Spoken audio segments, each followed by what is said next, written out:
நீலக்கொடி சான்றுகள் பெற்ற கடற்கரைகள். நீலக்கொடி சான்றுகள் அப்படின்னு என்றால் என்ன, எதுக்காக கடல்ல பீச்சுகள்லாம் வந்து பாத்தீங்கன்னா நீலக்கொடி அப்படின்னு சொல்லிட்டு இந்த சான்றை வந்து கொடுக்குறாங்க அப்படின்ற தகவலை தான் நாம இன்னைக்கு இந்த பதிவுல பார்க்க போறோம். பார்க்க போறதுக்கு முன்னாடி நம்ம சேனலை ஃபர்ஸ்ட் டைம் தான் பாக்குறீங்கன்னு சொன்னா சப்ஸ்கிரைப் பண்ணி வச்சுக்கோங்க. அப்பதான் நாம போடக்கூடிய அற்புதமான அதிசயமான தகவலை உங்களுக்கு தெரிஞ்சுட்டே இருக்கும். அதை பார்த்து நீங்க பயன்பெற முடியும். வாங்க இப்ப நம்ம வீடியோக்குள்ள போலாம். நீலக்கொடி நம்ம இந்தியாவில் இருக்கக்கூடிய எந்த பீச்சுக்கெல்லாம் நீலக்கொடி சான்று கொடுத்திருக்காங்க, இனிமேல் எந்த பீச்சுக்கெல்லாம் நீலக்கொடி சான்று கொடுக்கறதுக்காக இருக்காங்க அப்படின்ற தகவலை தெரிஞ்சுக்கலாம். நம்ம இந்தியாவில் சுற்றுலா பயணிகளை அதிகமாக கவரக்கூடிய விதத்தில் இருக்கக்கூடிய பீச்சுகளை பார்த்தீங்கன்னா நீலக்கொடி சான்றுகள் அப்படின்னு சொல்லிட்டு கொடுக்குறாங்க. இது எதுக்காக கொடுக்குறாங்க அப்படின்னு முக்கியமான ஒரு விஷயமா இருக்கு. அந்த விஷயத்த முதல்ல பார்ப்போம். தூய்மையான சுகாதாரமான சூழல் இருக்கக்கூடிய கடற்கரைகளுக்கு நீலக்கொடி சான்று அப்படின்னு சொல்லிட்டு கொடுக்குறாங்க. இது முக்கியமான விஷயம் என்னன்னா, அந்த கடற்கரை இயற்கையாவே அந்த கடற்கரை எப்படி இருந்ததோ அதே சூழல்ல இறுதி வரைக்கும் இருக்கணும் அப்படின்னு விஷயம் சொல்றாங்க. நீங்க ஒவ்வொரு காட்சியும் நம்ம ஒவ்வொரு இடத்துக்கும் பீச்சுக்கு போகும்போது பார்த்துருக்கலாம். எல்லா பீச்சும் இயற்கையா, சில பீச்சும் வந்து மாறிக்கிட்டே இருக்கும். அது போல இல்லாம இயற்கையோடு ஒன்றி இருக்கக்கூடிய பீச்சுகா இருக்கணும், பாதுகாப்பா இருக்கணும், சுற்றுப்புற சூழல் ரொம்ப தூய்மையானதா இருக்கணும், கிளீன் பண்ற விஷயம் வந்து ரொம்ப நீட்டா நடந்துகிட்டு இருக்கணும், பாதுகாப்பு, அதாவது குளிக்க வர எல்லாருக்கும் சிறந்த முறையில பாதுகாப்பு கொடுக்கக்கூடிய விதத்துல அங்க ஏற்பாடுகள் சிறப்பா இருக்கணும் அப்படின்ற விஷயமா பார்க்கப்படுது. நாம சொல்லக்கூடிய இந்த நீலக்கொடி சான்றிதழை யாரு கொடுக்குறாங்க அப்படின்னு பார்க்கும்போது சர்வதேச சுற்றுச்சூழல் அங்கீகாரம். சர்வதேச சுற்றுச்சூழல் அங்கீகாரம் தான் பாத்தீங்கன்னா இந்த நீலக்கொடி சான்றை வந்து கொடுக்குறாங்கன்னு சொல்றாங்க.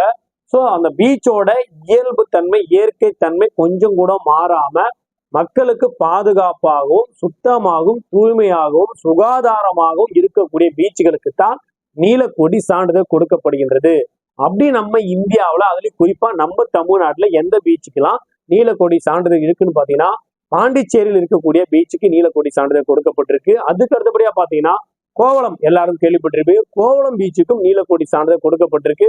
இயற்கை தன்மையோட இருக்கு, எந்தவித செயற்கையான விஷயங்களும் இல்லாம புதுமையான விஷயங்களை பயன்படுத்தி சுத்தமாகவும் சுகாதாரமும் இருக்கக்கூடிய பீச்சா பார்க்கப்படுது. இதனால இந்த இரண்டு பீச்சுகளும் நீலக்கொடி சான்றிதழ் கொடுத்திருக்காங்க.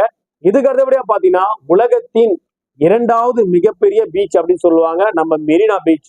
நம்ம மெரினா பீச்சுக்கும் பாத்தீங்கன்னா இப்ப சமீபத்தில் நீலக்கொடி சான்றிதழ் பெறுவதற்காக அதற்கான முதற்கட்ட வேலைகளும் இறுதிக்கட்ட வேலைகளும் வந்து நடந்துகிட்டு இருக்கு சொல்றாங்க. எல்லா குடில் அமைக்குது, எல்லாமே மூங்கிலால பயன்படுது, தென்னை மரங்களை வைப்பது. மெரினா பீச்சை ஃபுல்லா பாத்தீங்கன்னா பக்கா கிளீன் அண்ட் நீட்டா வந்து வச்சிருக்காங்க. பீச் குளிக்க வரவங்க வந்து கரெக்டா இருக்கிறது, அவங்களை பாதுகாக்கிறது, கடல்ல வந்து அவங்க இறக்கி குளிக்கும் போது அவங்களுக்கு எதனா ஆபத்து ஏற்பட்டா உடனடியா வந்து மீட்பு குழு வந்து அவங்களை மீட் எடுக்கிறது. இது மாதிரி எல்லா விஷயம், எல்லா பாதுகாப்பு சேஃப்டி விஷயங்கள் வந்து பாத்தீங்கன்னா பாதுகாப்பான விஷயங்கள் எல்லாமே சரியான முறையில இருக்கணும் அப்படின்னு விஷயம் பார்க்கப்படுது. மிக விரைவில் இந்தியாவின் மிக நீளமான இரண்டாவது பெரிய பீச்சா இருக்கக்கூடிய மெரினா பீச்சுக்கு இப்போ வந்து பாத்தீங்கன்னா நீலக்கொடி சான்று வந்து வழங்கப்படுதா பேசப்பட்டு இருக்கு. மிக விரைவில் இந்த சான்று கொடுக்கப்படும் அப்படின்னு விஷயமா பார்க்கப்படுது. தமிழ்நாட்டை பத்தி நம்ம பார்த்துட்டோம். கோவளம், புதுச்சேரி, அதுக்கு அடுத்தபடியா பாத்தீங்கன்னா மெரினாவுக்கு இந்த நீலக்கொடி சான்றிதழ் கொடுக்க போறாங்க.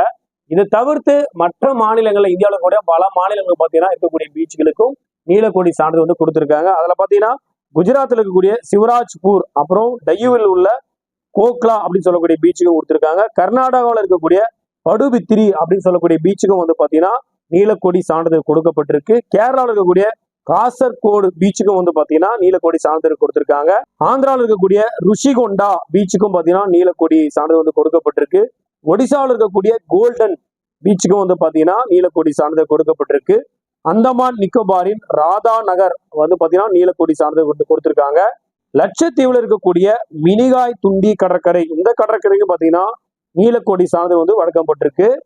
லட்சத்தீவுல இருக்கக்கூடிய கடமத்து கடற்கரை அப்படின்னு சொல்லக்கூடிய இந்த பீச்சுக்கும் பாத்தீங்கன்னா நீலக்கொடி சான்றிதழ் வந்து வழங்கப்பட்டிருக்கு.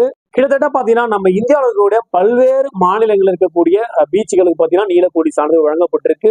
மிக விரைவில் நம்ம இந்தியாவில் மட்டும் இல்லாம உலக அளவுல இரண்டாவது மிகப்பெரிய பீச்சா கருதப்படக்கூடிய மெரினா பீச்சுக்கும் நீலக்கொடி சான்றிதழ் வந்து பெற போறாங்க.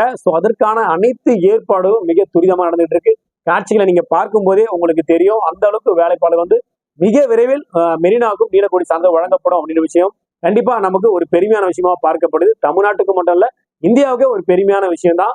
கண்டிப்பா இந்த பதிவு மூலம் நம்ம இந்தியாவில் இருக்கக்கூடிய நீலக்கொடி சான்றிதழ் பெற்ற பீச், எந்தெந்த பீச் எல்லாம் நீலக்கொடி சான்றிதழ் பெற்றிருக்கு, எந்த பீச்சுக்கெல்லாம் நீலக்கொடி சான்றிதழ் பெறப்போகுது அப்படின்ற தகவல் நீங்க தெரிஞ்சுட்டு இருப்பீங்க. கண்டிப்பா இந்த தகவல் உங்களுக்கு பிடிச்சிருந்தீங்கன்னா லைக் பட்டனை பிரஸ் பண்றீங்க. இந்த தகவல் உங்க பிரச்சனை ஃபேமிலிக்கு தேவைப்படுச்சுன்னா அவங்களுக்கு ஷேர் பண்ணிவிடுங்க. அதே போல ஃபர்ஸ்ட் நம்ம சேனலை பாக்குறீங்க சொன்னா சப்ஸ்கிரைப் பண்ணி வச்சுக்கோங்க. அப்பதான் நாம போடக்கூடிய அற்புதமான அதிசயமான தகவல் உங்களுக்கு தெரிஞ்சுக்கிட்டே இருக்கும். அதை பார்த்து நீங்க பயன்படுத்தி மேலும் நீங்க பண்ற ஒவ்வொரு சப்ஸ்கிரைபுக்கும் உங்கள் சார்பாக ஒவ்வொரு மரக்கன்றுகள் அப்படி மீண்டும் நல்ல பதிவோட நல்ல தகவல் உங்களுக்கு சந்திக்கிறேன். நன்றி, வணக்கம்.